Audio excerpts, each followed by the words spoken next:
Fact number 1, gold quantity scales based on item rarity. This means the more item rarity you have on your gear, or on your maps, or on the monsters that you are killing, the more gold you are going to get.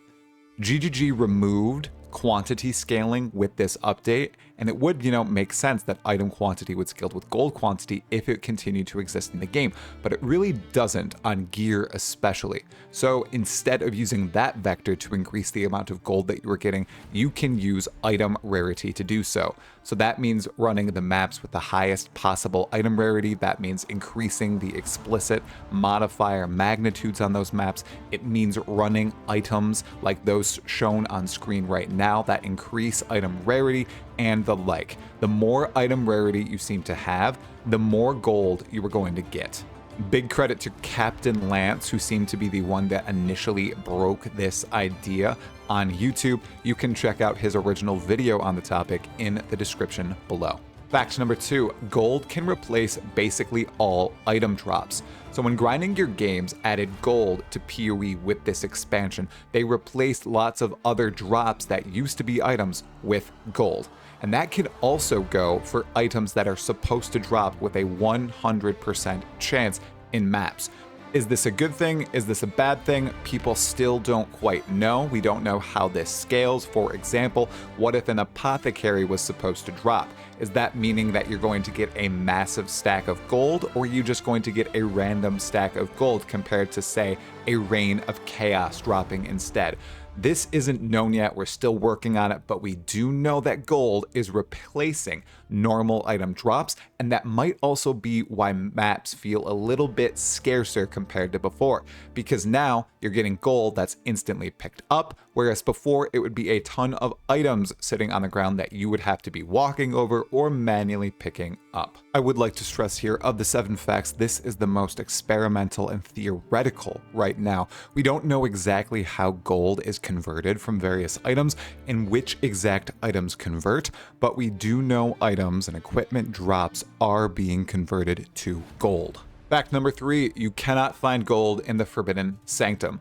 The Sanctum is the best place to generate currency in the game right now. You can find divine orbs, glass blowers, baubles, mirrors of Kalandra, and the like from the Forbidden Sanctum, but you cannot find gold to fund Kingsmarch. We don't know if this will continue in 3.26 if gold is added to the core game, but for now it seems like they've siphoned off the Forbidden Sanctum to just be a currency generation system.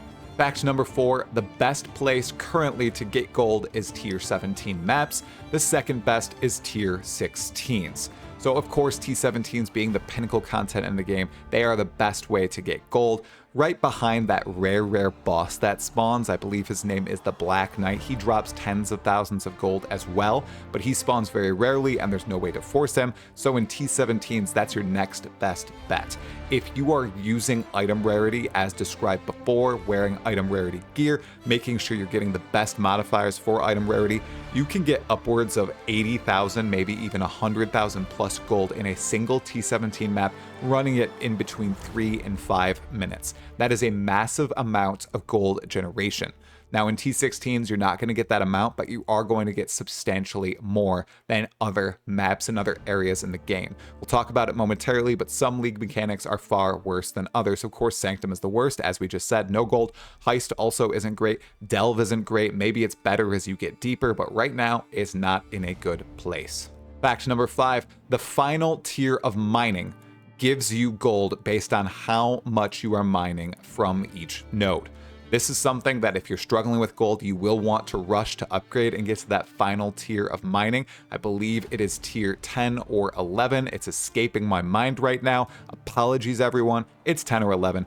And it essentially, if you have a node, let's say of crimson ore, that's 500 in value, you will get 500 gold from that particular node. That might not seem like a lot, but eventually it adds up over time if you're doing multiples of these nodes per map, or just doing them in every single map that you encounter. It does build up. Fact number 6, this is more of a saving thing to do with gold. Worker gold wages in Kingsmarch have huge ranges. You need to re-roll to make sure you are getting the best possible worker pay values. You want to minimize the amount you are paying your workers, and maximize their amount of output. So you want the highest tier workers possible, which I believe is 10 or 11, once again escaping my mind because I am a total idiot exile. This is the most important optimization step when it comes to maxing out your town. You're probably going to spend millions of gold in rerolls, but it's worth it at the end of the day if you plan on playing for a great length of time in Kingsmarch. You want to make sure you're not paying your workers 150,000 gold per hour. You want to make sure that range is down to 60,000 or 70,000. You are able to do this with maxed out workers if you find the perfect role ranges for wages. And fact number 7, certain leagues rock for gold drops. Essentially, anything that adds monsters to the map itself, real packs, not fake packs like Abyss, is great for gold farming. I'm talking stuff like Expedition, Shrines, Ritual. Don't do the rituals, just kill the monsters around the ritual. And of course, everyone's favorite for farming strategies, strong boxes. An honorable mention goes to Harvest, which is also pretty decent. However, it does take a long time to clear all the monsters in the various crops. Personally, I'm doing Harvest and it's working out very well. I'm also doing Shrines and I'm going to spec into Expedition.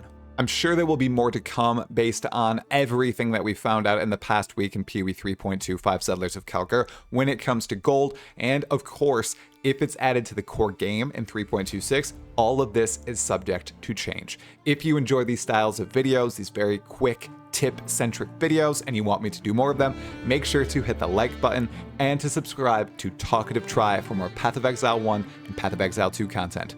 Thanks for watching. Talkative, my fellow exile.